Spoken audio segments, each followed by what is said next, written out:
Boa noite a todas e todos. Sejam muito bem-vindos ao CEP Edgar Morin. Hoje temos a grata satisfação de receber aqui um pesquisador, amigo de muito tempo, uma pessoa muito querida, que é o padre Cláudio Bastos. O Cláudio foi nosso aluno na Uninove, o Cláudio trabalha no Claretiano, onde eu tive uma passagem há muitas décadas, e aí conheci o Cláudio, e aí o Cláudio passou a pertencer, fazer parte da minha vida, parte importante da minha vida. Então, eu quero agradecer muitíssimo pelo prazer, pela honra de ter você aqui, Cláudio. Muito, muito obrigada, viu? O CEP, agradeço em meu nome particular e o nome do Centro de Estudos e Pesquisas Edgar Morin. E eu vou apresentar, então, o Cláudio. O Cláudio é doutor em Ciências Sociais pela PUC de São Paulo, é mestre em Educação pela Universidade 9 de Julho, é graduado em Pedagogia pela Universidade Bandeirantes de São Paulo, em Teologia pela PUC de Campinas e em Filosofia pelas Faculdades Claretianas. O Cláudio é padre claretiano e diretor do Claretiano Colégio São Paulo, onde temos aqui a coordenadora queridíssima, a Érica Monteiro, a quem também damos as boas-vindas, e não sei se temos mais algum amigo do colégio, se temos, então sejam também bem-vindos. As áreas de interesse de pesquisa do Cláudio são educação, vida, morte e complexidade. Sempre que eu apresento o Edgar Morin, ou faço alguma fala sobre o Edgar Morin, eu destaco a fixação que o Edgar Morin tem ainda, né, nessa dialogia vida-morte. E é curioso, né, porque o Edgar Morin, que se dedicou tanto à morte, tem uma questão tão de fundo, tão profunda com relação à morte, é um homem lúcido aos quase 103 anos, que vai completar aqui em menos de um mês, no dia 8 de julho, aqui. E já aproveito para convidar a todos que estão aqui para participarem da homenagem que faremos aqui no CEP Edgar Morin, como de costume, no dia 8 de julho, que é uma segunda-feira à noite. E sobre essa fixação na relação vida-morte, que é mais do que uma contradição, é mais do que um paradoxo, é o que o próprio Morin denomina de dialogia, que o Cláudio vai explicar aí para a gente do que se trata. Então, essa relação vida-morte, ela é muito presente desde os primeiros escritos do Edgar Morin, do seu segundo livro, que foi O Homem e a Morte, em 1951. E é sobre esse tema que o Cláudio se debruçou, né? Tanto no seu mestrado quanto no doutorado. E se eu puder já anunciar, Cláudio, vai continuar, né, no seu pós-doutorado, que brevemente terá início em Portugal, né? Então, esse também é um tema muito caro ao Cláudio, e certamente ele vai nos explicar por quê. E essa fala do Cláudio hoje seguirá aqui um itinerário dessa dialogia vida-morte como embrião do pensamento complexo, ligado à reforma da vida e à reforma da sociedade. Então, agradeço a todas e todos pela presença e passo a palavra ao nosso querido Cláudio, a quem abraço e agradeço mais uma vez. A palavra é sua, Cláudio. Muito obrigado. Não vou chamar a Isabel de professora doutora Isabel, tá? Porque eu pessoalmente chamo de Isa, tá? Uhum. E Eu vou pedir cumprimento a todos. Estou muito assim emocionado de ver tanta gente importante, né? E dedicando um tempo e atenção a um tema que às vezes é um tema um pouco estranho, né? Falar de morte, falar de vida, de luto, pode parecer uma coisa às vezes até sombria, mas nós vamos ver que esse tema em Edgar Morin é um tema muito caro. Então eu peço eu vou pedir licença, porque uma coisa que eu aprendi com Edgar Morin é que a vida não se separa da produção, do pensamento. Então, não dá para usar um texto de Edgar Morin simplesmente num modelo academicista que separa vida e obra, né? Nós juntamos vida e obra, e então preciso falar um pouco da minha vida, de questões pessoais que eu vou dividir nesse momento, e também vou contar um pouco de como essa trajetória acadêmica foi melhorada, vamos dizer, foi enriquecida com encontros, né, com biografias importantes que estão aqui, inclusive. Então, em 1998, não, 98, eu tive uma experiência curiosa que eu participei de um grupo de luto. Era uma clínica de luto. A clínica, acho que existe ainda, chama-se Quatro Estações. Eram professores da PUC, do Laboratório de Luto da PUC, que depois da queda do avião da TAM em 96, reuniram-se para estudar a questão do luto, para atender, né, a partir da experiência que tiveram atendendo aquelas famílias que sofreram a tragédia da queda de avião ali em 96. A primeira pergunta que a professora, à época Maria Helena Franco, mas à época conhecida como Maria Helena Bromberg, ela perguntou para mim: por que você veio estudar o luto? Né? Eu era o único não psicólogo do grupo. Ele falou: porque eu vou ser padre e acho que é importante estudar o luto. E daí ela disse, no final do curso, que durou, acho que durou 2 anos, ela falou: no final do curso, eu vou perguntar de novo para você por que você veio fazer esse curso. E daí, quando ela perguntou, eu falei: de fato, eu fiz esse curso de luto porque eu sou filho de uma família que sofreu uma perda muito importante.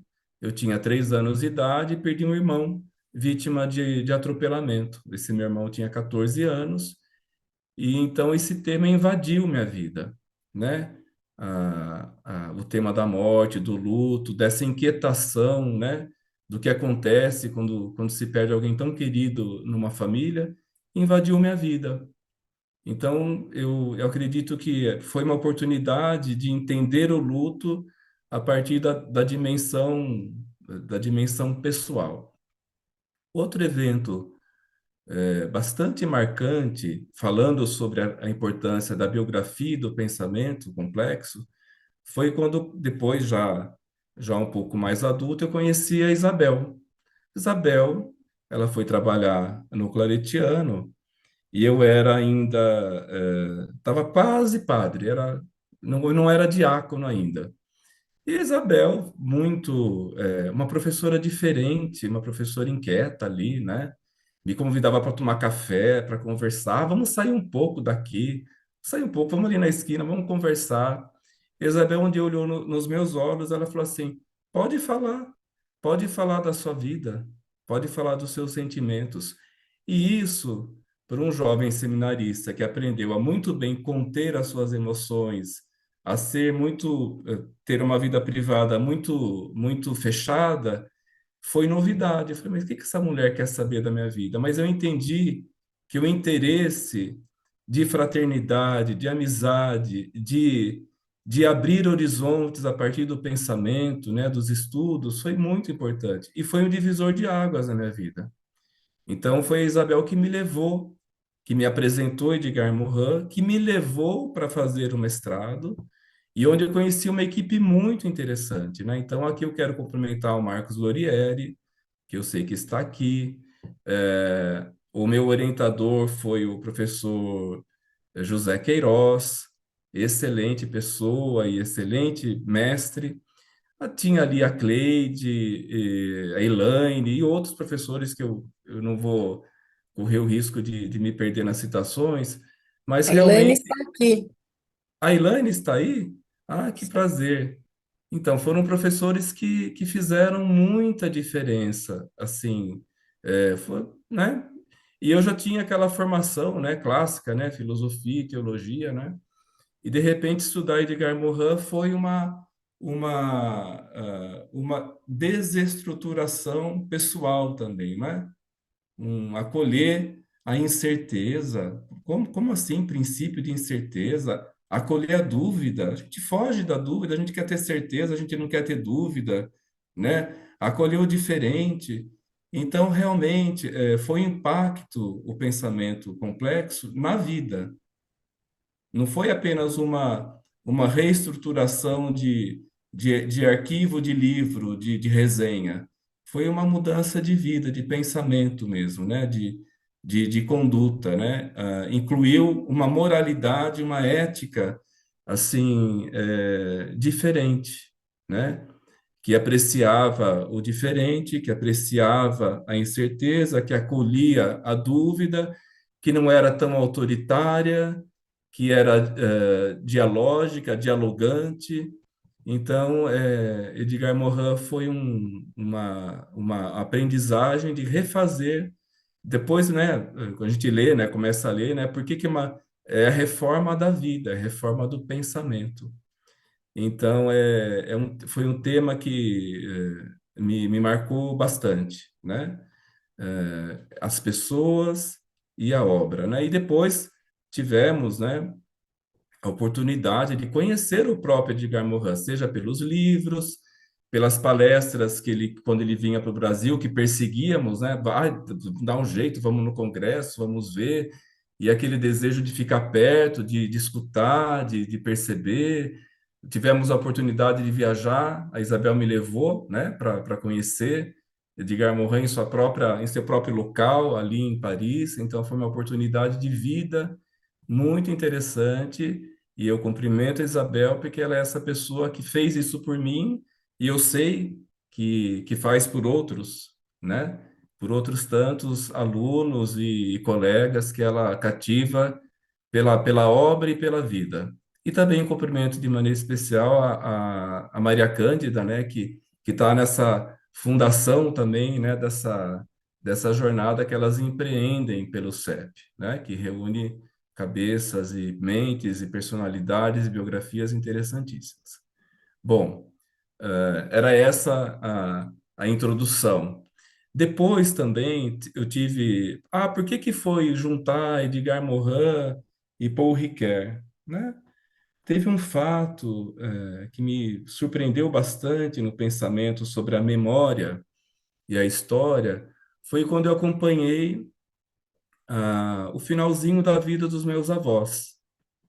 Os meus avós maternos, em modo especial, e também a minha avó paterna, faleceram com 100 anos, 101, e minha avó com 93. E minha avó materna, com 93 anos, ela ficou bastante confusa das ideias, uma senhorinha brava e uma demência bastante acentuada. E uma cena me chamou a atenção. Uma vez eu estava lá no sítio, e eu via meu avô pegando um saquinho de leite, leite comprado no supermercado, e colocando num caldeirão de alumínio próprio, numa leiteira. Daí fiquei curioso, eu falei, por que que o senhor está fazendo isso, vô? Ele falou assim, a sua avó, faz uns 2 anos, ela acha que o leite é entregue pelo leiteiro. Eu tenho dó de falar que vem do supermercado. Então eu coloco o leite ali na área para ela buscar. Meu avô, eu acho que ele sabia escrever o nome. Aquilo me marcou de tal maneira, falei, gente, mas como é que pode, né? Um amor, uma compreensão de vida tão respeitosa. né? E eu já, ela mais doente, ele também no final da vida, ele me chamou um dia, e foi a primeira vez que eu vi ele abatido, ele falou, olha, eu falei, por que que o senhor está triste? Ele falou, "Ah, porque eu tenho medo que vocês se esqueçam de quem é a avó de vocês. Que ela não é essa pessoa brava, que fala palavrão, que belisca, que não se comporta. Ela foi uma mulher que, se eu sou, se vocês têm o que vocês têm hoje, foi por causa do trabalho dela. Então, daí eu fui perceber que Paul Ricoeur, né, que é um filósofo muito sofisticado, e a gente tem dificuldade de compreensão, né, com a bibliografia que ele apresenta, no fundo ele está falando isso, né, da importância do reconhecimento, da importância de se fazer memória, da importância do perdão que a memória desenvolve, seja nos conflitos, seja na história, da importância do reconhecimento da história do outro. Então, Paul Ricoeur, ele traça, né, um ensinamento muito sofisticado, mas que atinge o nosso cotidiano. E o próprio Paul Ricoeur, né, ele faz um livro que eu faço um diálogo desse livro com o livro Homem à Morte, que se chama, e foi um livro que foi uma coleção de textos que foi reunido pós-morte de Paul Ricoeur, que se chama Vivo até a Morte. E nesse livro, Paul Ricoeur ele fala que ele se surpreende, né, com o impulso de vida, mesmo muito debilitado, mesmo muito doente, ele assumia com certo constrangimento que ele queria estar vivo, que ele queria estar vivo. Então, nós separamos, né, nós ainda a sociedade e muitas vezes a academia, ela separa com uma visão, né, dualista essas senhoras, né, a vida e a morte. Mas o pensamento complexo ele vai buscar, né, integrar, né, essas partes, né, enxergá-las no mesmo processo. Parece tão simples de dizer, mas é bem desafiador, né? Assim, trazer isso para a vida. E o livro O Homem e a Morte ele vai pontuar temas interessantes, né? Como como as guerras, né? A questão de não abandonar os corpos, né? Daqueles que se perdem, que morrem nas guerras, e também aqueles que, como vingança, deixam os corpos sem sepultura. Ele vai falar sobre a questão da antropologia, da questão da proteção, da sobrevivência, da imortalidade. Eu estou dando uma pincelada nos temas, mas eu vou voltar, né? Mas o que para mim, o que é a base mesmo do livro, o quanto esse livro, O Homem e a Morte, que eu vou mostrar aqui para vocês, acho que vocês conseguem enxergar, né? Tem uma edição um pouquinho mais antiga, acho que vocês veem, né? O quanto ele não foi tão reconhecido, tão apreciado, às vezes ele passa batido nos estudantes de Edgar Morin, né? Um livro da década de 50 que e que para mim, eu acho que para as pessoas que tiveram a oportunidade de ler, está aqui o embrião do pensamento complexo, né? Ainda não é o Morin que a gente conhece no método, mas acho difícil compreender o método sem ter compreendido, sem ter se debruçado sobre esse livro. Então, agora eu vou, para não me perder muito, eu vou pedir a gentileza do Wilson. Vamos compartilhar alguns slides. Eu fiz pouquíssimos slides, tá, gente? Porque eu considero que esse é um bate-papo. Então, tá aqui nosso queridíssimo Edgar Morin, Dialogia, Vida e Morte. Pode passar o próximo, por gentileza.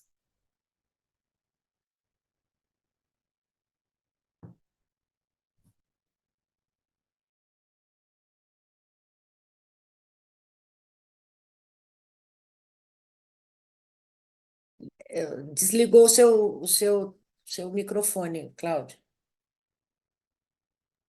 Mil Ah, desculpas. ok, Agora me ouvem? sim. Ah, que perdão. Então, nesse livro, O Homem e a Morte, de 51, percebe-se a presença da visão em busca de uma religação de saberes. A pesquisa não fica restrita ao campo da tanatologia, nem perde sua raiz antropológica e sua condição reflexiva. É importante saber como a morte é recebida e se é integrada ou não. Pode passar para o próximo slide?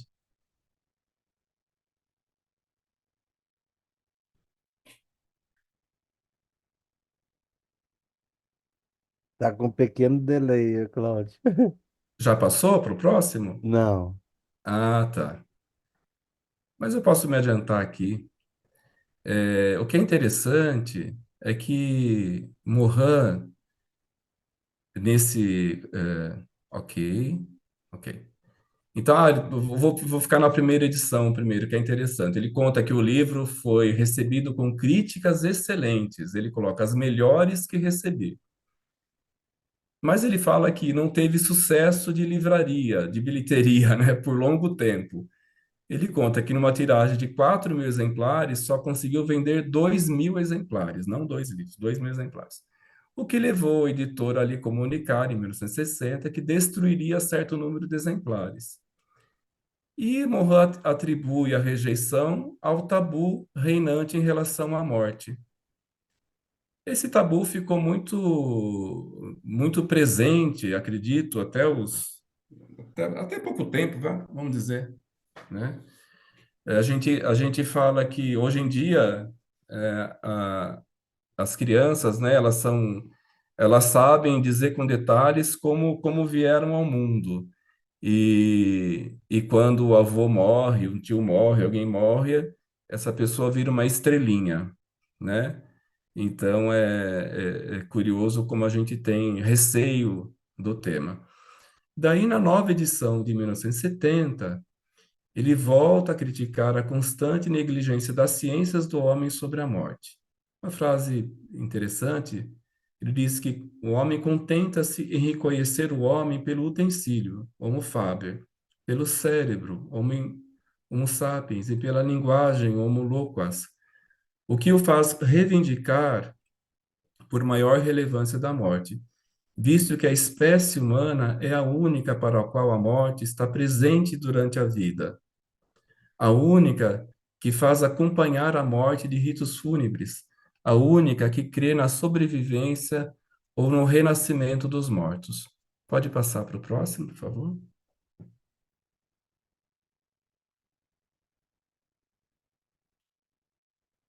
O próximo acredito que vai falar uma coisa interessante, que Mohan, ele passa uma temporada no Canadá, no Instituto Salk, aqui. E para mim, essa incursão que Mohan faz no Instituto e na área de biologia foi um divisor de águas para Morin e para o pensamento complexo, né? E para o entendimento sobre a morte. Então, teve como motivação permanecer Morin durante um ano na Califórnia, frequentando o Salk Institute, na época dirigido por Jonas Salk, inventor da primeira vacina antipólio. Eu coloquei aqui uma indicação de literatura. O Philip Roth é um romancista norte-americano, e ele escreveu o livro Nêmesis. Está faltando um acento aqui. E esse livro conta como que, como que foi esse período, né, da epidemia e como a vacina antipólio foi recebida, ou seja, foi mal recebida, né? Como as pessoas tinham receio da vacina, como eles precisaram lutar para que as pessoas entendessem que era importante vacinar-se. E, na verdade, quando Morin integra a biologia ao pensamento antropológico, é, é uma revolução, né? Porque ele integra, ele une realmente o pensamento vida e morte, né? Ele entende que nós somos um sistema, né, vivo, e somos um sistema que também é vivo porque morre, porque se alimenta da morte, né? Daí ele vai, né? Ele sempre resgata Heráclito, né? Viver de morte, morrer de vida, né? Então o impacto do pensamento da biologia, da física, né? Que a gente vai depois ter um detalhamento muito rico no método do volume 2, A Vida da Vida, né? Acho que, se eu não me engano, é o 2 mesmo, né? Isso, Isabel, não estou confundindo não, né? Sim, tá certo, é o dois. Tá certo, né? Então a gente vê esse embrião muito nessa época, né? Combatendo de fato um pensamento dualista, combatendo de fato um pensamento que nega a ciência. Isso, né? A gente se assusta hoje, né, com a negação da ciência, a gente se assusta hoje com o pensamento bipolar que a sociedade enfrenta, mas Morin já teve ali, né, essa experiência e também esse comprometimento, né, com a sociedade, com a vida, com o engajamento. O Morin é uma pessoa, né, eu gosto muito do termo que ele usa, né, eu acho que também no método 2 e depois no método 5, ele fala que da mesma maneira que nós herdamos, né, o nosso a nossa herança genética, fenotípica, né? Nosso DNA, a cor dos olhos, a cor dos cabelos, nós também herdamos, nós temos o nosso imprint cultural, nós somos filhos do nosso tempo. E nós herdamos, né? Nós assumimos o nosso tempo. E Morin, ele é um exemplo de alguém que é muito engajado, né? Com a política, com o seu tempo, é um homem resistente, é um homem que aponta caminhos, né? E não se desliga, né? De um engajamento importante, né? Combativo, vamos dizer assim. E muitas vezes mal compreendido, né? Nos seus engajamentos, nas suas escolhas. Então, nessa foto, né, Morin pensando, né, não obrigará a morte a repensar a antropologia, porque, de fato, o pensamento da antropologia, nesse tema, estudava uma morte um pouco mais vinculada, né, como Freud, quando a gente lê Totem e Tabu, né, numa linha histórica, né, numa linha do tempo, de como as cidades eram construídas, como as comunidades entendiam e expressavam o seu luto, eh, a parte funerária, os rituais, e muitas vezes não conseguia integrar isso, né? Então, Morin, quando ele começa a aprofundar a biologia, a física, né? Entender o que é o sistema vivo, é, ele impacta muito o estudo da morte, passa de ser uma antropologia apenas cartográfica, vamos dizer assim, e dá religa saberes, né? Pelo estudo da morte. Então, acho que isso fica muito bem feito, né, no Homem e a Morte. É interessante, né, o próprio Papa Francisco convidou Morin para conversar, né, várias vezes, e, e se vê muito, né, na Laudato Si e depois na Fratelli Tutti, né, como que a dialogia vida e morte, né, está muito presente, né, porque nós estamos vivendo a crise, né, do planeta, a crise da casa comum, a crise climática, né? E o embrião desse pensamento, o Morin já trazia, né? Na década de 70, né, quando ele faz a reedição do Homem e a Morte, né? Ele mesmo reconhece os limites, né, da primeira edição, né? E traz esse pensamento, né, entendendo a vida como um sistema vivo, né? E dialogando morte e vida. Então é bastante interessante, né?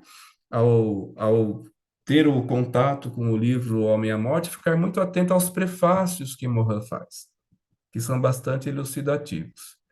Bom, aqui na sexta imagem, Morin expõe o seu entendimento de complexidade que liga physis e bios ao anthropos. É aquilo que a gente estava falando, né? Contrariamente à visão disciplinar, que isola, estamos fascinados pela ligação da physis com bios, de bios com anthropos. Não foi por acidente que a biologia foi fecundada pela química e pela física, para fazer a sua atual revolução. É método 2, né, gente? Vamos lá, pode passar para o sétimo. Ah, tá. Aqui eu tomei a liberdade, isso aí é a capa do livro, né? A Via para o Futuro da Humanidade. Esse livro que foi publicado em 2011.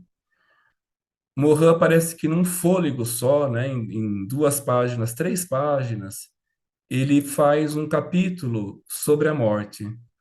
E é um capítulo, assim, muito sintético. E eu trouxe, porque como é uma conversa que a gente vai ter, né, ele traz nesse capítulo uma revisão também do seu pensamento em relação à dialogia, à vida e morte. E eu achei bastante interessante, né? Então, o livro, A Via para o Futuro da Humanidade. Esse livro foi traduzido pelo professor Edgar de Assis Carvalho e pela Marisa Bosco, e também é uma homenagem para o professor Edgar, que foi meu orientador de doutorado ali na PUC, né? Então, eu tive oportunidade com o professor Edgar Carvalho, ter contato, né, com esses livros que ele traduzia, a gente acompanhava, né, a tradução, então foi uma oportunidade muito rica, né, de ter esse privilégio de ter tido também o Edgar como meu orientador. Então, a Via para o Futuro da Humanidade, publicação de 2011, é evidente a perda da fé religiosa em um além-mundo, ou a ausência da crença em uma sobrevivência individualizada sob forma de espírito ou de alma, que suscitam o terror de ser aniquilado como sujeito, ego-eu, e determinam as angústias da morte. Essas angústias da morte podem ser mais ou menos recalcadas, mas retornam como angústias de vida, que se fixam em indivíduos diversos. É um parágrafo difícil, porque quando nesse parágrafo Morin fala que é evidente a perda da fé religiosa em um além-mundo, ele dedica vários capítulos do livro, né, O Homem e a Morte, para dizer como que as comunidades ali faziam para dar conta de um membro da comunidade que morreu, né? Então, é, porque era um horror, porque não era só a questão da homenagem, né, do sentimento triste de perder alguém, mas era o horror que esse alguém assombrasse aquela comunidade, né, aquela aldeia, aquele lugar. Então, por isso os ritos existiam também, né? Então, o Morin ele fala que hoje a perda da fé religiosa em um além-mundo, a ausência de crença numa sobrevivência, ela chega a ser um problema, né? A gente tem que se debruçar sobre isso, porque a gente pode ter aniquilado uma manifestação de fé, ou uma manifestação ritual, ou uma manifestação comunitária, mas a gente não vai, com isso, aniquilar a angústia que nós temos sobre a morte, né? Recalcada. E Morin afirma, né? Elas retornam.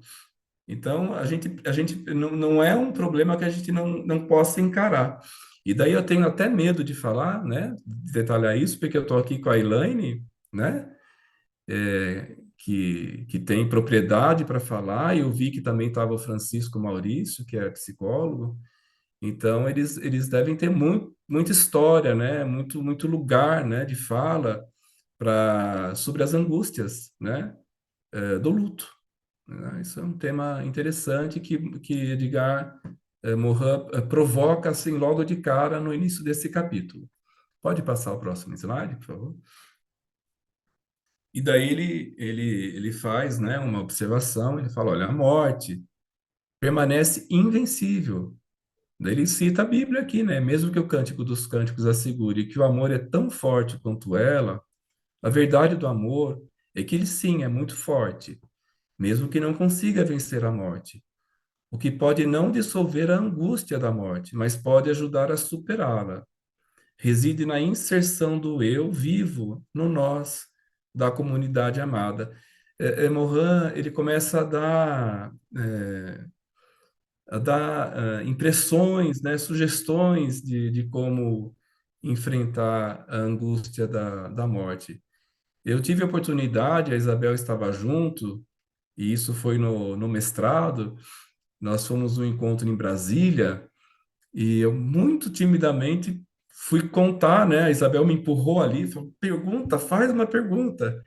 E eu falei, né, para o Edgar Morin que eu estava fazendo mestrado e que o tema era esse. Ele deu uma resposta que me rendeu 3 páginas também, né? E lá ele fazia também, na pequena entrevista que eu tive a oportunidade de gravar, ele fazia as indicações de como era importante resgatar na sociedade contemporânea a possibilidade dos ritos. Ele vai trazer essa fala novamente. Daí, no penúltimo slide aqui, né, ele coloca a morte, recalcada durante um tempo, retornou para exigir de quem está vivo que tome consciência de sua inexorabilidade, de seu mistério. Ele retoma, né, os estudos, né? A biologia demonstra que a vida luta contra a morte, utilizando a morte. Assim, o ciclo ecológico da vida, denominado ciclo trófico, constitui simultaneamente um ciclo de morte, desde o inseto vegetariano até o leão predador, e do leão predador até os insetos, passando pelos vermes necrófagos, que se nutrirão de seu cadáver, bem como as raízes das plantas, que absorverão seus minerais. O ser vivo mata o ser vivo para se alimentar, para viver. 10º slide. Essa aqui foi uma foto que rodou muito, né, no período pandêmico que vivemos, né, que eu me recordei, acho bastante interessante. Quando a morte se aproxima, aqui tem uma indicação muito bonita, né? Quando a morte se aproxima, o ser humano deve continuar a lutar contra o que existe de mais horrível, a dor e a solidão. Percebam que Morin não fala que a morte é a mais horrível. O mais horrível é a dor e a solidão. Daí se origina a necessidade de uma dupla solicitude para com o moribundo. Ele tem a indicação, né? A que acalmará a sua dor e a que o acompanhará até o último suspiro. O acompanhamento dos moribundos constitui uma nova missão humanista no universo laico. A ética exige que façamos tudo ao nosso alcance para evitar a solidão do outro diante da morte, né? Isso é muito bonito, né? Daí a gente pode pensar, né? Essa invocação que Morin faz à ética do cuidado, né? Do acompanhamento. A gente pode pensar nas guerras que vivemos hoje, né? Nas guerras que vivemos nas periferias das nossas cidades, né? Nas comunidades que, diante de um PM, são atacados, são mortos, né? Nós podemos pensar no que esse estudo de Edgar Morin fala sobre a morte, a tecnologia que invade, né? Jovens se suicidando por depressão, por cyberbullying. Nós podemos ter empatia, né? Pelas guerras que assolam o nosso mundo. Nós podemos ter necessidade de entendimento daquelas pessoas que se entendem mártires, né? Para defender uma ideia e mesmo defendendo de maneira a colocar outros em risco. Não dá para escapar no pensamento complexo da necessidade de empatia, né? Morin ele sempre apela, né? Ele traz o tema, ele traz o estudo rigoroso, científico, né? Contemporâneo, é, que a ciência oferece, mas ele não desassocia isso da vida e da sua vida e do seu tempo. Né? Um homem que, como a Isabel disse, prestes a 103 anos, semana que vem, semana passada, uma nova publicação. Eu falei, dá trabalho para quem estuda, né? Uma nova publicação, além de todas as entrevistas, né? Então, é um desafio, né, para as pessoas que se propõem a estudar Edgar Morin, né? Então, eu acho que eu avancei um pouquinho no tempo, são quase 9 horas, né? Eu gostaria, eu tem mais coisas para falar, mas daí a gente pode, se despertou a curiosidade em alguém sobre algum aspecto que eu consiga falar, eu vou ficar muito, muito feliz em poder ajudar. Do contrário, não falta gente competente aqui nessa sala, que pode me socorrer, né, e socorrer a cada um de nós. O meu maior desejo, quando a Isabel me convidou para falar, assim, eu falei, qual que era a minha meta? Minha meta não era explicar o livro O Homem e a Morte, a Ideologia e a Morte, porque isso é muito difícil, isso leva tempo, isso é um curso. Mas era, talvez, despertar nas pessoas o interesse por essa leitura. O interesse. É um livro que, a mim, me ajudou, como cientista, como pesquisador. Aqui tem um fundamento muito interessante. Foi aqui que me abriu a possibilidade de curiosidade de entender a antropologia das ciências sociais. Foi aqui que eu consegui entender e quis ler Freud, Totem e Tabu, Luta e Melancolia. Foi aqui. Que Morin, ele fala bem, né? Eu sou contrabandista de saberes. Ele se alimenta de Totem e Tabu e de Luta e Melancolia aqui, né? E daí a gente vai confrontar que em algum momento há um conflito aqui de ideias e temas. Então, a mim, como pesquisador, esse livro me ajudou e me ajuda muito. Mais do que um discurso, né, etnográfico, né, porque aqui tem também, né, vai contar de como as cidades se desenvolveram, vai contar a importância, né, do pensamento psicanalítico, ele vai detalhar, né, é uma vasta bibliografia que ele traz, né, no Homem e na Morte, né, vai trazer a questão da ciência, da biologia, dos avanços, mas eu gostaria que vocês, aqueles que não conhecem, conhecessem o livro. Vale a pena. A gente todo mundo vai sair mais enriquecido, né? Com essa obra que Morin fez e que muitas vezes ficou um pouquinho esquecida, um pouquinho na gaveta, né? Como ele mesmo disse, né? Não teve muito sucesso na primeira edição, depois teve, né? Nas outras edições, né? Hoje o tema, de fato, não é mais tabu.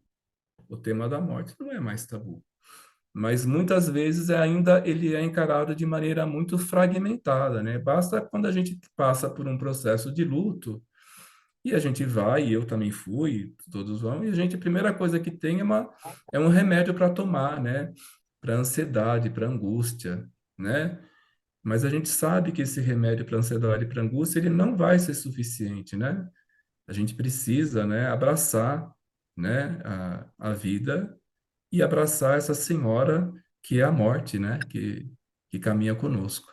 Então, espero ter ajudado nessa animação para que leiam e conheçam a obra, O Homem e a Morte, e que conheçam também a biografia de Edgar Morin, que sempre, né, como diz a Isabel, ele tem uma fixação, né, interessante, né, sobre o tema. Agradeço aí a paciência de acompanhar esses 9 slides, né?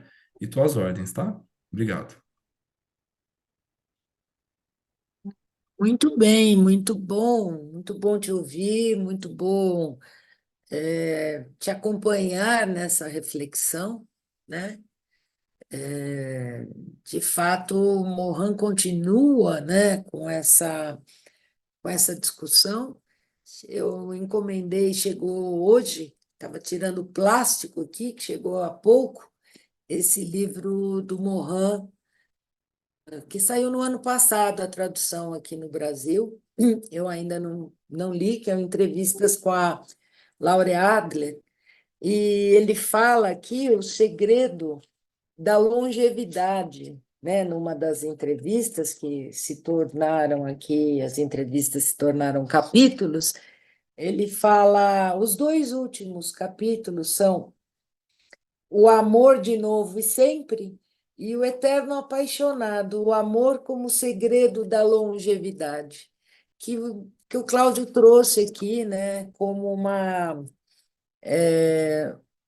um encaminhamento para a superação, né, do que poderia ser aí um conflito, mas que, na verdade, é uma dialógica, lembrando que a dialógica significa contrários e complementares simultaneamente, né? Como é o caso dessa relação difícil, vida e morte. Vou convidar todos e todas, se quiserem, aqueles que puderem abrir as câmeras, que a gente pode, então, temos uns 30 minutos para a gente conversar aqui com o Cláudio e se olhando, claro, que é melhor o Cláudio ver as carinhas do que ver quadradinhos com o nome, né? E, bom, mais uma vez agradeço a presença de todas e todos. E enquanto as pessoas vão pensando, Cláudio, no que vão te perguntar ou comentar, enfim, eu fico pensando, será que esse tema que você diz que não é mais tabu, será que não é tabu ainda? Será que deixou de ser tabu a morte? Porque eu acho que a vida é tão boa, todo mundo gosta tanto da vida, né? A não ser pessoas com algum problema, de ordem mental, né? Eu acredito que a maioria dos que estão aqui, como eu, gostam muito da vida. E como dizia, né, a Hebe Camargo, quando estava doente, perguntaram para ela se ela tinha medo da morte, e ela respondeu que ela não tinha medo da morte, ela tinha pena. Ela tinha pena de morrer porque a vida era muito boa. Eu penso assim também, como a Hebe Camargo. Para mim, eu ainda acho que o tema da morte é um tabu por medo de deixar de viver, não é medo do ato de morrer, mas o medo de não mais viver, né? O que você acha?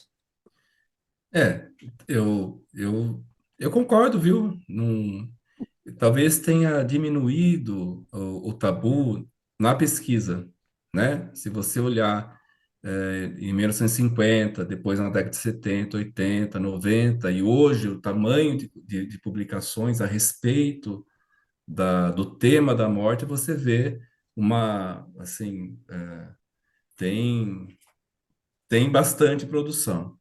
Agora, eu vou responder, eu vou pegar minha colinha aqui, porque, na verdade, o centro do livro do Morin, ele fala, né, do traumatismo da morte, né? Traumatismo da morte, porque a morte é a perda da individualidade, né? Eu deixo de existir eu, né? Daí ele fala que da quarentena do luto, né? E Morin, ele vai dizendo, né, que havia um medo do contágio da morte. Então, a gente tinha que superar, né, para que para que a gente pudesse se recuperar. Então, tinha o contágio. Ele vai trazendo, né, a questão dos ritos. Então, né, como que superavam em algumas comunidades, em alguns tempos históricos. Ah, pelo canibalismo. Então, eu desapareço com aquele corpo. A gente come ele aqui em comunidade, né? Eu posso embalsamar o corpo, eu posso cremar o corpo, né? Então tem vários processos para que essa morte não me contagie, né? Não comprometa a mim e a minha comunidade. E a gente vê, né, uma questão que é muito frequente, né, desde os anos 70, acredito, né? Eu peguei ainda na minha infância o morto dentro de casa, né? Eu tenho 53 anos e eu cheguei a ter velório em casa, né? Na sala da casa, né? Então, o Mohani traz, né?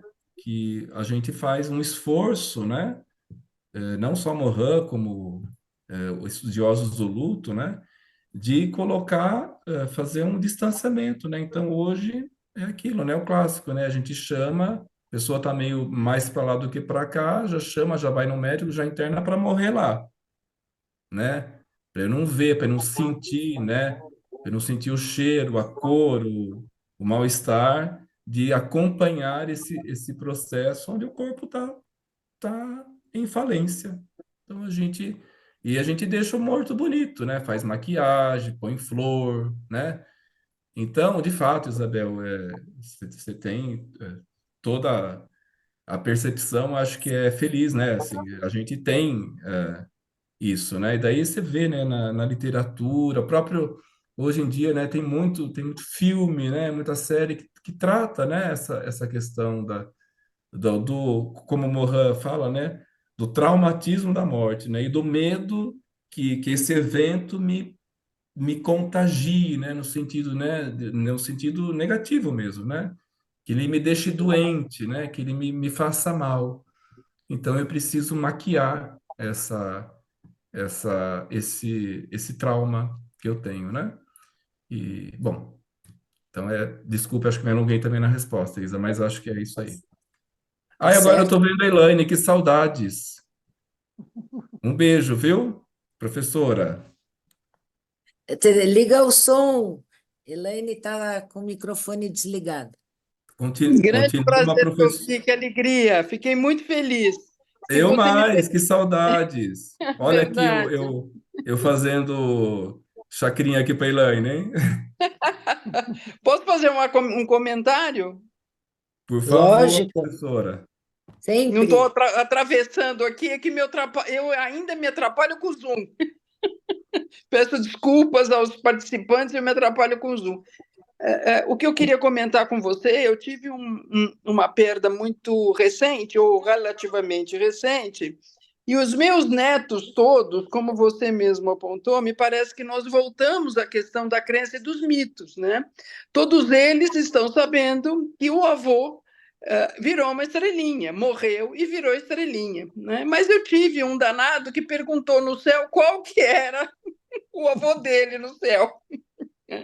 Então, é importante você, me parece, colocar essa questão, né, do mito, como a Isabel disse, há ainda, me parece -me também, uma dificuldade em se lidar com a morte até hoje, né? E para a criança diz, morreu, mas eu não sei, não sabemos se a criança entende exatamente o que é isso, né? À medida que vira uma estrelinha. O duro foi, né, para o danado do meu neto explicar qual era a estrelinha, que era o avô dele.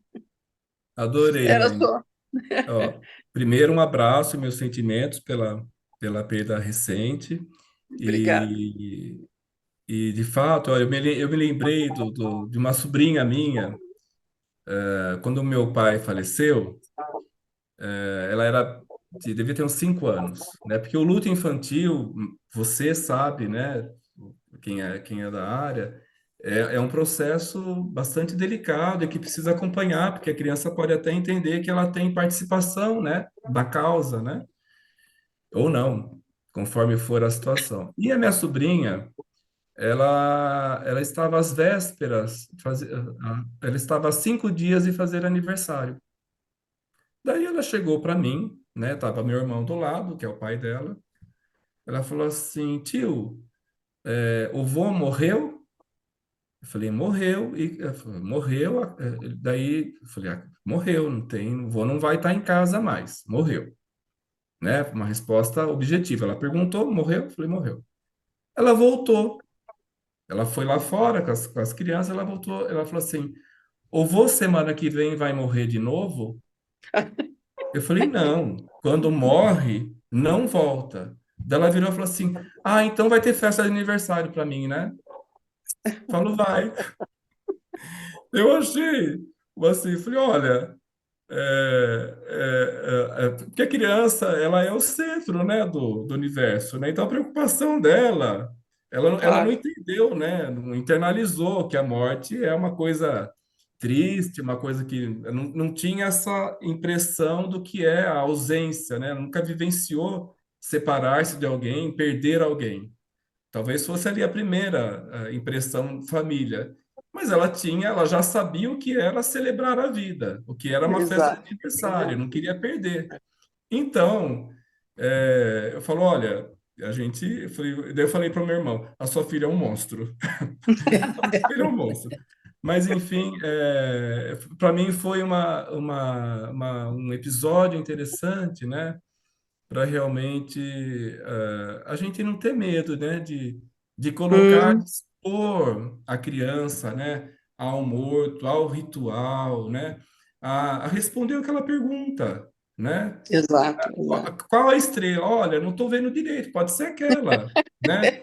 Porque aquilo naquele momento para a criança vai ser suficiente. Depois ela vai, né? Em algum momento ter a oportunidade de internalizar e de amadurecer, né? Porque é uma experiência da vida dela, né? Mas que naquele momento, né? Às vezes os pais perguntam, né? Como é a questão? Porque me surpreende que ainda a gente não tenha pudor, né? Nenhum de expor a criança a sexo, a violência, né, a WhatsApp com 12 anos, mas tem muito medo de colocar a criança num hospital, num Isso. velório, né? Tem um pudor imenso, né? Então esse desequilíbrio para mim, né, é perigoso, né? Porque você foge realmente do que Mohan fala, né? Da dialogia, né? A gente junta, né? E a gente tem muito pudor, né? Ou vou dizer tabu, né? Para o jovem, para que não pode chegar perto, né? Eu acho que talvez a gente crie mais angústia em não poder falar e não poder expor a isso. Mas obrigado pela participação e pela Eu, dedicação, viu, Elaine?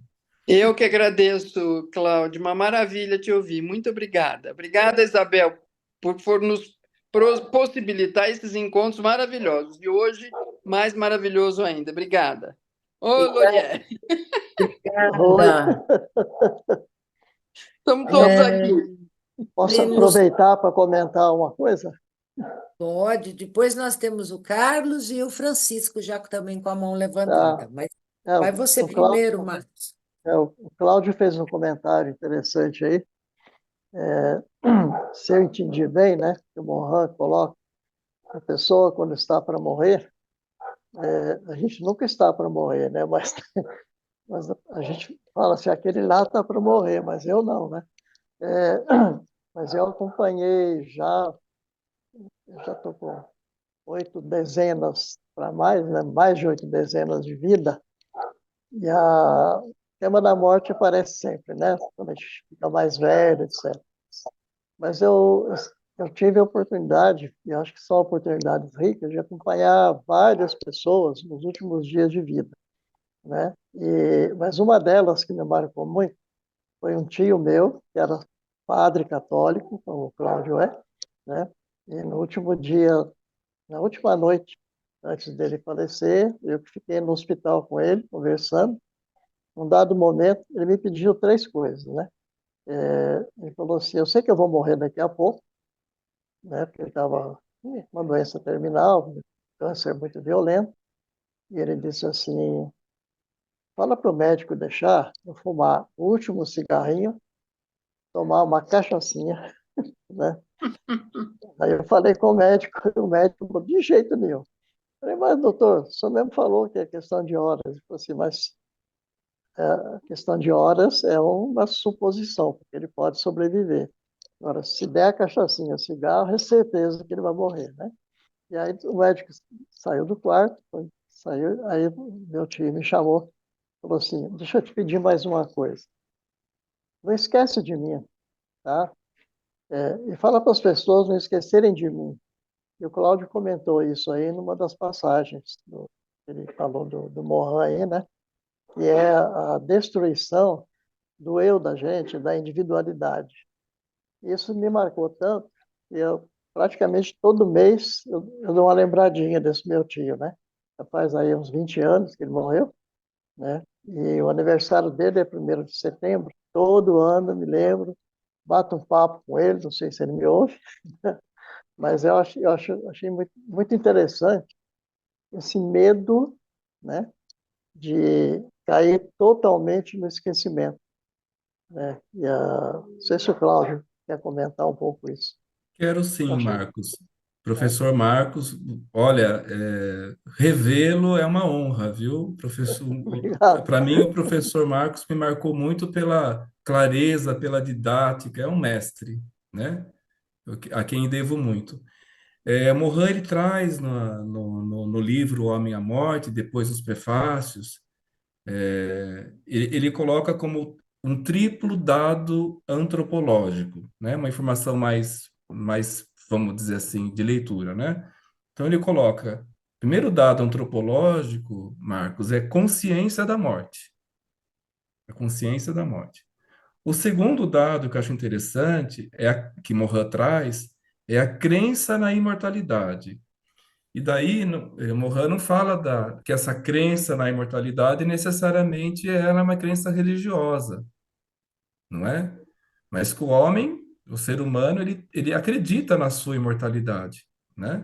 Ele deseja, ele busca isso, né? Então, por isso que lembre-se de mim, não me esqueça, né? Porque o terceiro dado antropológico que Morin traz então eu vou recordar. O primeiro é a consciência da morte.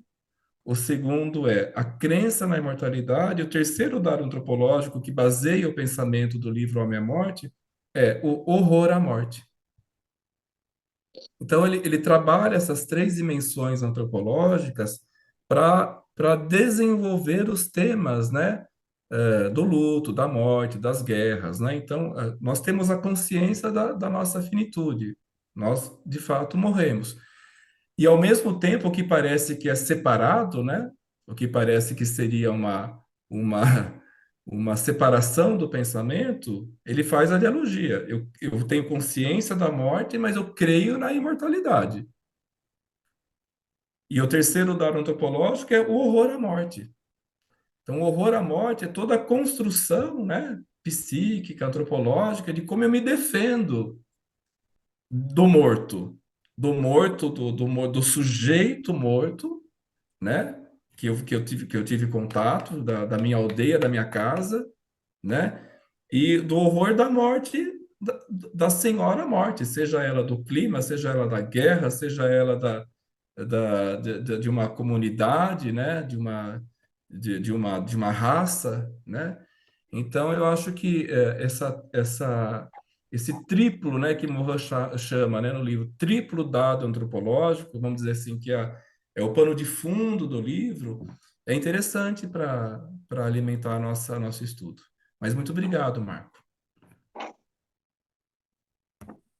Obrigada, Cláudio, Marcos. Então, eu passo a palavra para o Carlos Cardoso, que está com a mãozinha aqui levantado. Boa noite, muito bem-vindo, Carlos. Boa noite, muito obrigado. Wilson, muito obrigado pelo convite. Eu fiz mestrado na Uninove, né? Fui orientando aí da professora Elaine Terezinha, também tive aula com o professor Marcos, saudade de vocês, Oi. né? Tenho o Cláudio nas citações do meu trabalho, porque eu também falei da morte e falei por que que os alunos de gerontologia não falavam de morte, né? Que eu fiz gerontologia e esse foi uma questão para mim, né? Que eu trago até hoje, né? Nem os professores e nem os alunos falavam. Então, realmente, esse medo, o horror à morte, né? Fica aí muito ainda latente, né? Porque sabemos que, naturalmente, é no envelhecimento que nós estamos indo embora, né? Então, e não se falava sobre isso. E aí eu trabalho agora no residencial para idosos, é uma ILPI, né? E trabalho com cuidados paliativos, né? Então ali nós estamos diante ali da morte o tempo todo. Quando eu entrei lá, tinha-se o tabu da morte, porque não contava para os idosos que os idosos morriam, né? E eu achei isso muito interessante, até que uma senhora me perguntou assim, ela falou assim, cadê fulano? Daí eu falei assim, olha, ele morreu.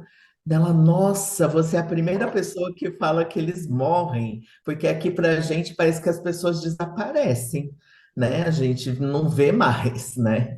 Então, ficou isso. Então, eu virei o mensageiro da morte lá Aff, no residencial onde eu trabalho, porque sou eu que dou a notícia, a gente faz um encontro ecumênico, algumas orações. E uma coisa, Cláudio, que é bem interessante pensar na morte, porque os funcionários lá têm também muito medo da morte, a gente precisa conversar e fala com os velhinhos, ai, vira essa boca para lá, não é agora, né? Vamos rezar. E a gente para e não ouve esses senhores e essas senhoras falarem o que eles pensam. Porque eles falam de morte porque eles estão cansados, né? Porque já tem 90 e poucos anos, né? O mais novo lá tem 80 e alguma coisa. Então, assim, já vivi bastante, eu já posso ir, né? E essa não aceitação, né, de que realmente a pessoa pode, né, escolher ir. Então, eu também, além do mensageiro da morte, Cláudia, eu sou a pessoa que reza o contrário. Eles pedem para eu rezar para Deus vir buscar. E eu rezo com eles. Né? E as outras pessoas ficam abismadas. Nossa, Carla, você está rezando com eles para Deus vir buscar? Eu falei, é a vontade deles, né? Então, existe muito tabu, sim, né? Principalmente, e nós, né, que eu trabalho na área da saúde, é gigantesco, assim, né? Esse tabu de se falar sobre a morte. Era mais um depoimento e falar que o Cláudio me ajudou bastante aí na construção da minha dissertação. Muito obrigado, gente. Obrigado, Carlos, pelo depoimento. Agradeço ter sido citado, uma honra, e estimo que você seja essa pessoa, como diz Morin, né, na ética do cuidado, né, que participe, né, das alegrias, né, da vida, recorde as memórias importantes, né, celebre. São as indicações que Morin faz, né, aqui no final, né, que a indicação dele é que essas pessoas não estejam sozinhas e pelas angústias da dor e da solidão. Então, muito obrigado pelo trabalho e pelas observações. obrigada, Carlos. Francisco, Maurício.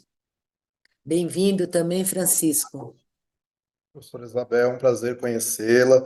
Antes de saudar o Padre Cláudio, que me, me deu a oportunidade de ouvi-lo, que é uma aprendizagem sempre incrível. Queria agradecê-la, porque foi por meio de uma das obras da senhora que eu conhecia de Morin, e há muito, eu não vou dizer muitos anos atrás, né? Mas há algum tempo atrás, quando eu estava na graduação, a senhora gentilmente nos cedeu uma entrevista para um seminário sobre Edgar Morin, né, e para levarmos para a sala de aula para poder falar sobre o Mohan, né? Então, gostaria de agradecê-lo agora pessoalmente, depois de um pequeno tempo aí formado, né, pela gentileza, além da obra, de ter cedido a entrevista para que pudéssemos, né, 60 alunos de psicologia, aprofundar um pouquinho mais sobre Mohan, né, a partir da fala, né, do olhar que a senhora muito generosamente nos concedeu naquela ocasião. Né? Então, quis Obrigada, aproveitar a Francisco. oportunidade também, né? E agradecer novamente ao Padre Cláudio por todos os aprendizados e por esse momento também de poder agradecer à professora Isabel. Mas o Padre Cláudio fez um monte de pergunta aqui, eu organizei para o senhor aqui um monte de perguntas, né? Pelas falas sempre muito provocativas, mas o senhor falou uma questão que me recordou, né, com uma imagem, não bela, né? Mas uma imagem tocante da questão da Covid e do luto sobre a criança, porque na época da Covid, uma das questões que ficou muito presentes é que as crianças contraíam o vírus, né, e poderiam levar para os seus pais e seus avós, e elas seriam portadoras da morte de pessoas tão queridas, né? E isso ficou muito impregnado, né? Assim, acho que ficou por muitas crianças como sendo aquelas que causariam a morte do pai, da avó, dos seus principais cuidadores, né? E eu lembro quanto isso naquela ocasião era perverso e pesado para as crianças, porque além dos pais, elas podiam também contaminar as professoras da escola, né? E as professoras também não queriam. Então, é interessante quando o senhor coloca, né? Que a gente evita tanto de falar de morte para as crianças, mas naquele momento ali da Covid, né? No seu auge aqui no Brasil, trouxe um peso sobre a questão da morte para a criança, para pessoas que ela poderia, que amava, né, que ama, né, muito significativo, né? Então, me tocou muito essa tua lembrança, né, sobre esse cuidado que a gente não tem com a criança. E só aproveitando, respondendo a professora Elaine também, mãe faleceu, né, e foi contado que ela virou uma estrelinha, e foi fácil localizar a bisneta dela. Que ela falou, é aquela ali, ó, aquela estrelinha mais gordinha, porque a bisa era gordinha, então é fácil de achar lá no céu, né? Porque tem um monte de pequenininha, mas tem a gordinha lá que era que é a bisa, né? Mas, Padre Cláudio, muito obrigado. Né, não é uma questão, mas talvez uma provocação no sentido da Covid, que a gente deixou desapercebido, né? Não só as mortes das crianças, mas as crianças como aquelas que seriam as promotoras da morte de pessoas amadas, né? E muito obrigado pelas provocações e colocações, Padre. Bom, Francisco é pró-reitor acadêmico, tenho até vergonha dele estar aqui, viu? Ele é um grande pensador, uma pessoa que tem um trabalho fascinante aí na educação. Não era para estar aqui. Bom, é, a questão da Covid, eu acho que a gente ainda precisa, né? E vai ter chão para a gente entender nós ainda estamos dentro do quadro, né? A gente ainda não conseguiu um afastamento, né, do tema do que é, porque eu acredito que nós estamos ainda, né, sob os efeitos, né, da Covid.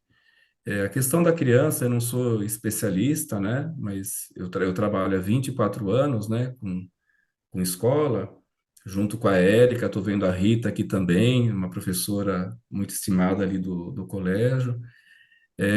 Eu acredito que a criança, a gente precisa informar a criança, né? Informar a criança desde o berço, desde o colo.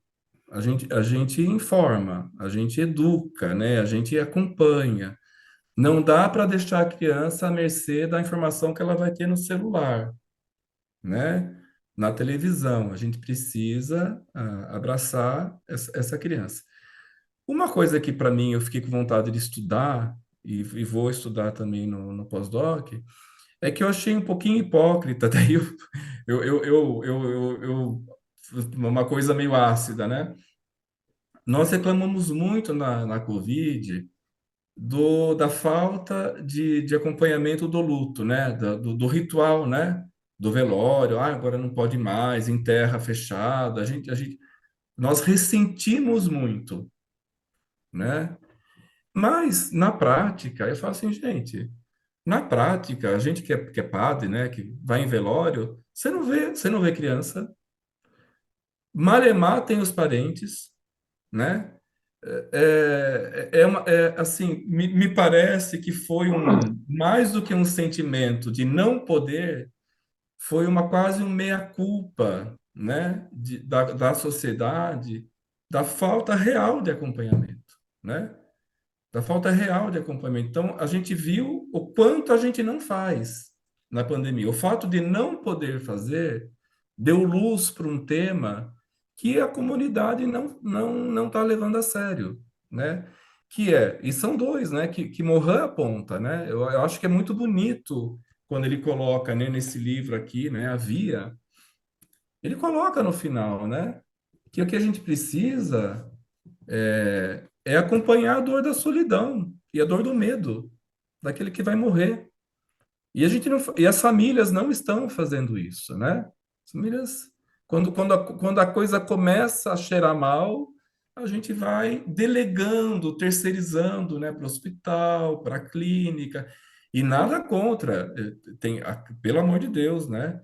Há situações que dará muito mais conforto, né, para o idoso, para a pessoa estar numa clínica, com cuidados, é um privilégio, né, e quem pode oferecer, não estou moralizando esse gesto, mas que de fato é lugar comum, que as pessoas que estão mal de saúde, próximas à morte, são abandonadas à mercê da sorte, na maioria dos casos, sim, né? Bom, não sei se tem mais alguma observação, uma pergunta, mas Francisco, muito obrigado, viu? Adorei te ver aqui. Francisco é pró-reitor da onde, acadêmico, Francisco? Do Claretiano Centro Universitário de Batatais. Batatais. Ok. E Tive a que honra onde de ser convidado pelo Padre Cláudio para essa função. Ele é o responsável por isso, viu? ele é o culpado, né? Ele é o E culpado. onde que você fez? Foi psicologia quando Isso, fiz você esteve no Centro comigo? Universitário Paulistano, depois mestrado na extinta Universidade de São Marcos e especialização na PUC de São Paulo. Muito bom. É esse Ok. período todo em Mohanha e professora Petragra, Isabel sempre Opa, presente também. muito obrigada. Muita honra, muito obrigada. Queria dar uma boa noite especial aqui para Beth Campos, que está aqui, minha querida amiga. Bem-vinda, Beth. E a Giovana. Agradeço, é um prazer estar aqui com vocês. Eu queria fazer uma perguntinha também meio espinhosa. Posso? Claro, Beth, pode? Ele que vai responder mesmo, sua espinhosa. Então, primeiro eu quero agradecer e dizer que é sempre um prazer aqui estar com este grupo, muito bom. Quero agradecer suas palavras, Padre Cláudio, e assim, queria ouvi-lo sobre este PL que trata da questão do aborto. Eu sei que é uma questão delicada, polêmica, mas a gente teve hoje manifestações no Brasil todo, porque a questão da criminalização está sendo bastante questionada. Eu não sei, fica à vontade se não quiser tratar do assunto, mas eu fiquei assim, né, pensando que talvez fosse o caso de ouvi-lo também sobre isso, se possível, né? Não, é possível. Eu não falo em nome do magistério da igreja, eu falo como pessoa e pesquisador, né? Eu aprendi, eu também, eu não contei, mas entre aquele curso sobre o luto na Clínica Quatro Estações, eu sou da primeira turma de especialização em bioética do Grupo São Camilo. E professores maravilhosos ali, Padre Alpicine, que faleceu, e eles tinham uma conduta, à época, sobre o aborto, muito arrojada, né? E a indicação era sobre o tema do aborto, né? Ele falou assim: a gente precisa compreender com amor e não julgar. Eles evitavam um posicionamento, porque a igreja tem posicionamentos, né? A igreja é contra o aborto.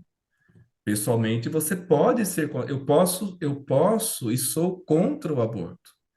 Mas a minha posição não pode não ter empatia por aquela pessoa que decide e precisa ter um amparo legal para isso, né? Porque é fato, e não é novidade para ninguém, que quem tem dinheiro vai ser bem assistido, né? E não vai ter nenhum problema, não vai ser exposto, né? E essas pessoas não estão em julgamento, né? Está em julgamento mulheres, na sua maioria pretas, na sua maioria pobres, que são submetidas à violência.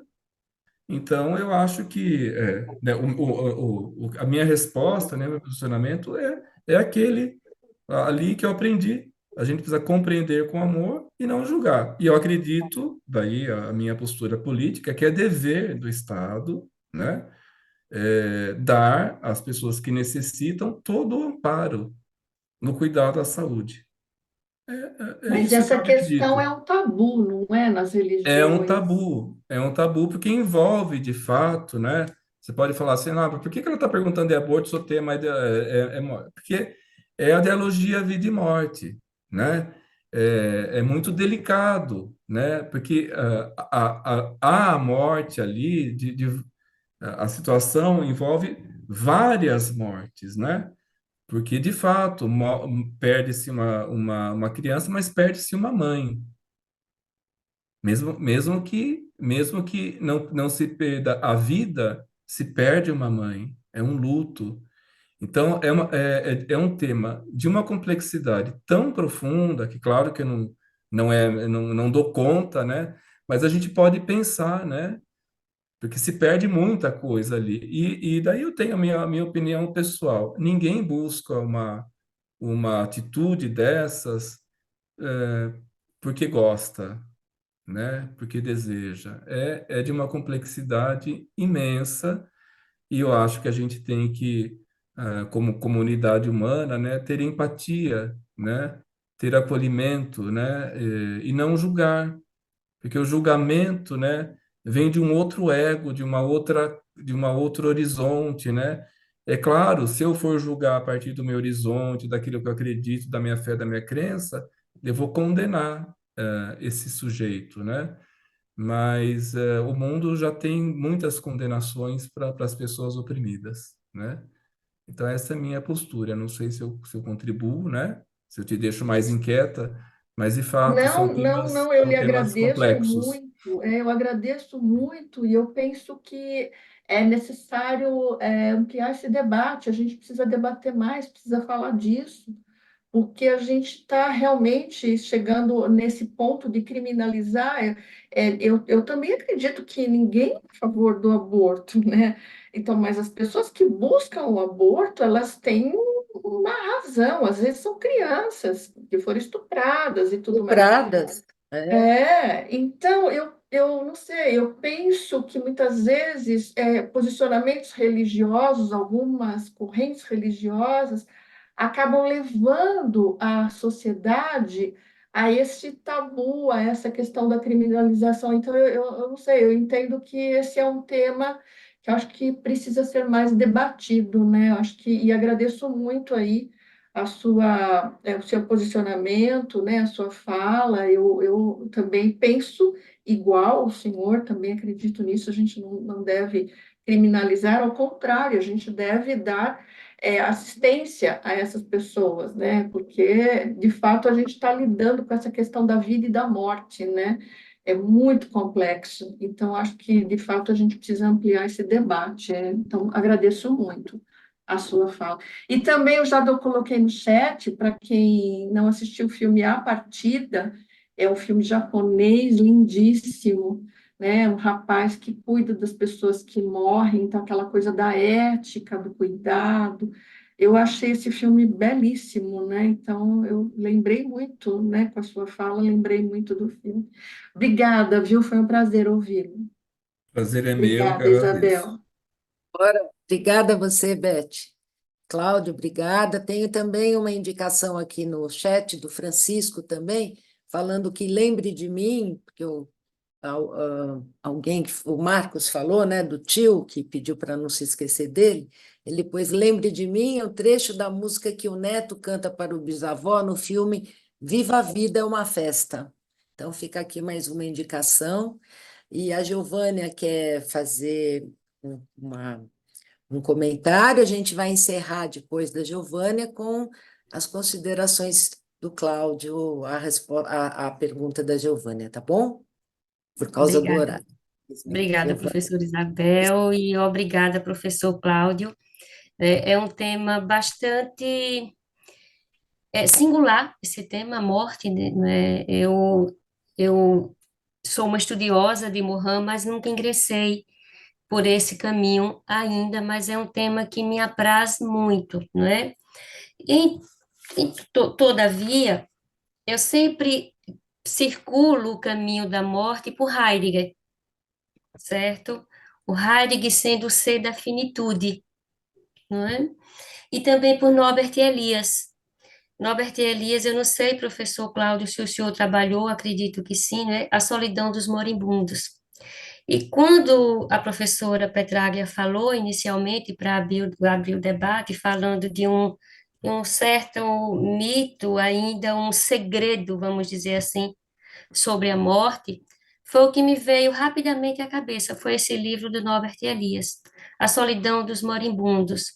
Eu não sei, professor Cláudio, eu não tenho o mínimo de conhecimento para discutir com o senhor nem com ninguém, mas eu vejo a morte como um grande tabu, um grande tabu. Eu presenciei agora duas mortes na minha família e foi muito interessante a postura, né, das pessoas da família que tinha filho, adolescente, que tinha criança.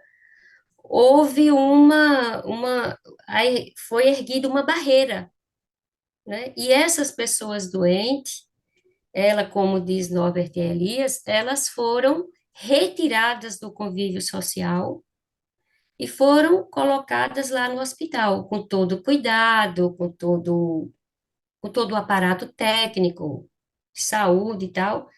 Mas eu vejo a morte, sim, como um tratamento higienizado, uma sepsia social e familiar muito grande.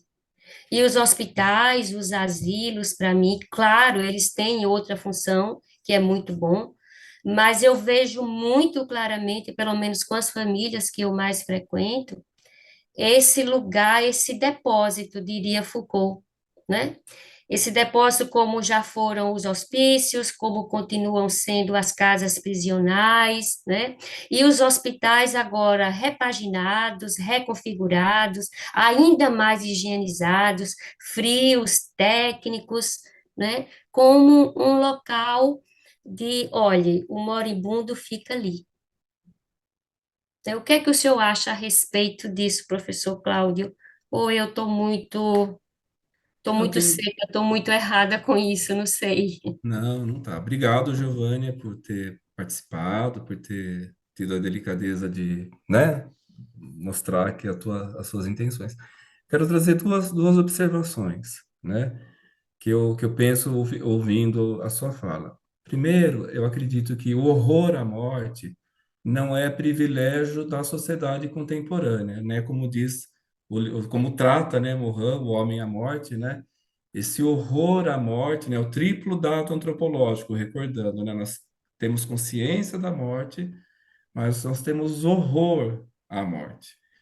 Então, só que em algumas sociedades ou em algum tempo histórico, o horror à morte não impedia o contato e o cuidado com o corpo do falecido, com a presença das pessoas, com a despedida, né?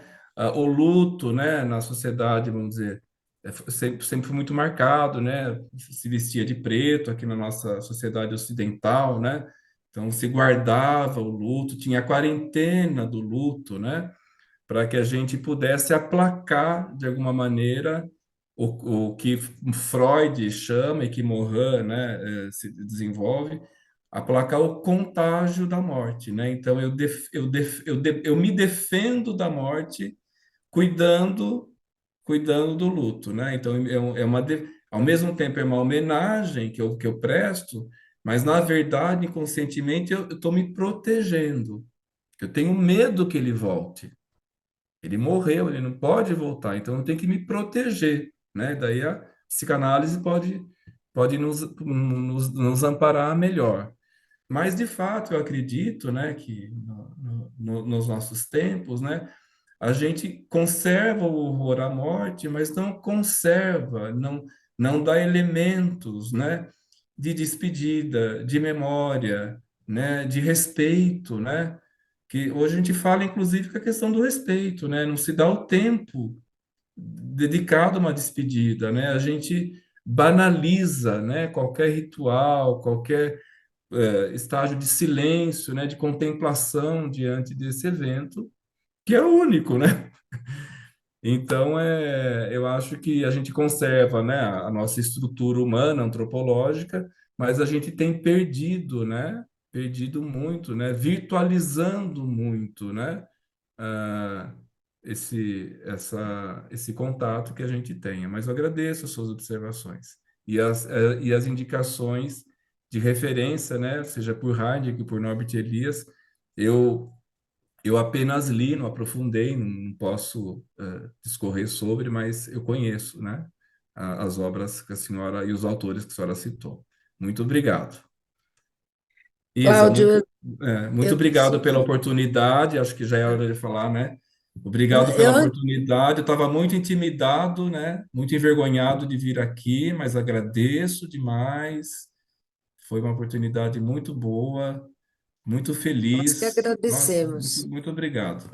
Nós que agradecemos, Cláudia. Eu falei que a gente concluiria com as suas considerações depois da Giovânia, mas entrou agora aqui no chat um comentário que eu vou falar porque colocaram aqui no chat, a Josi Dias colocou, e eu acho que eu devo ler, porque se ela colocou, ela gostaria que fosse falado para você. ela disse: o tabu da morte é para quando a morte chega. No meu caso, meu filho partiu pelo suicídio. Essa morte, para mim, para ela, foi um tabu. Para ela e para a família e para os amigos. O que que você poderia dizer? Josi, eu lamento muitíssimo por você ter passado por isso. Passo para o Cláudio dizer sobre esse É, tabu. eu não sou especialista, vou dar uma impressão humana. Primeiro, os meus mais sinceros sentimentos para a Josi, porque eh, o suicídio, eu acho que é um evento não só de quem se suicida, né? Morre todo mundo junto, né?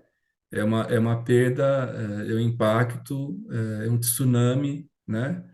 Muito, muito importante. E daí, as minhas impressões não técnicas, tá? E eu posso falar para aqui porque é um grupo de estudiosos.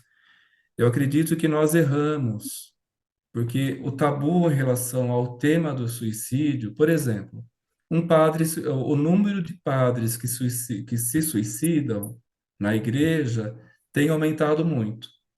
Então, como que a igreja lida com isso, né? Eu brinco, da pior maneira, porque não conta, não chega na comunidade e fala, olha, o padre se suicidou. Então, porque o padre tem que ser perfeito, ele não pode ser, né? Imagina, né? Isso é um erro, a pessoa errou, é um pecado. E a gente sabe que não se trata de pecado, que não se trata de erro, se trata muitas vezes de uma condição física, né, de saúde. E a gente não trata a saúde com tabu, com silêncio. A gente trata a doença, né, a gente trata o problema com, com indicações de terapia, seja ela pela conversa, seja ela pelo remédio, seja ela pelo apoio. Então, uma família que sofre uma perda por suicídio, ela, desculpa, né, se eu estou sendo cruel, mas ela sofre muito mais, porque tem uma solidão muito grande nisso. Tem uma solidão muito importante nisso para a família, né? Porque fica muito claro, né, o luto do medo do contágio, né?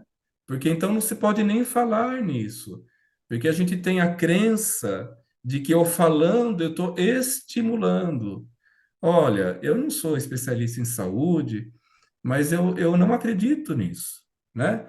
Porque a gente ajuda a não estimular informando, dizendo se você passa por um momento de solidão, de angústia, se você se sente, venha conversar, estou aqui para te ouvir. Isso ajuda. O contrário é o que pode estimular o aumento do suicídio na comunidade. Então, não sei se eu ajudei, mas eu percebo que é um tema dificílimo, é um tabu enorme, seja pela religião, seja pela cultura, seja pela falta de informação, pela falta de conversa sobre isso.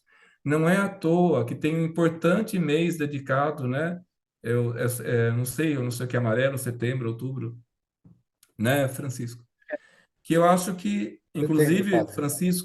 Francisco e eu fizemos uma conversa, né, ano passado sobre isso. O Francisco é um especialista da área, né? Mas eu acho importantíssimo que bom que a Josi, né?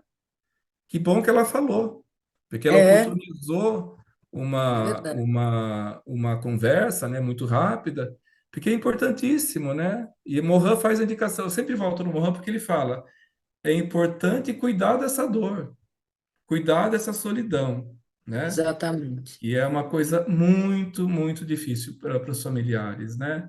E a comunidade precisa conversar sobre isso. Agradeço que ela tenha trazido, exposto o seu tema pessoal nesse momento. Isso mesmo. E Josi, nós não somos de um grupo de estudos sobre luto, mas trabalhamos com pensamento complexo, como você sabe, e o Wilson deixou aqui o link do chat para você e para todas as pessoas que quiserem fazer parte do nossa comunidade do CEP Edgar Morin aqui no WhatsApp, a gente, é, a gente se ajuda a sair da solidão nesse grupo, você será muito acolhida, tá? E está aqui o link no chat. Cláudio, eu te agradeço muitíssimo, muitíssimo. Foi uma alegria ter você, essa participação, um tema difícil da gente absorver, né? Um tema que não sei se é tabu o nome, se é medo, enfim, que a gente não fala muito, como bem você trouxe, né? Mas para mim, particularmente, foi muito bom te ouvir, saber do avanço, do progresso das suas reflexões que continuam, né? Seu caminho, a sua trajetória continua em escala de subida. Então, te parabenizo por isso, te desejo muitas felicidades no seu pós-doutorado, com esse tema, com as experiências que você terá em Portugal. Agradeço a todas e todos pela presença, sempre muito agradável. Sem a presença de vocês, não tem o CEP, não tem porquê. Então, muito obrigada, de modo muito especial aos amigos queridos que vieram aqui nos prestigiar o Cláudio, a Érica, o Adelino, a Elaine, o Marcos, a Rita, a Beth, o Francisco e todos e todas que estão aqui, sempre conosco, que já são aqui pratas da casa. Aliás, como você, Cláudio Bastos, sempre presente aqui entre nós.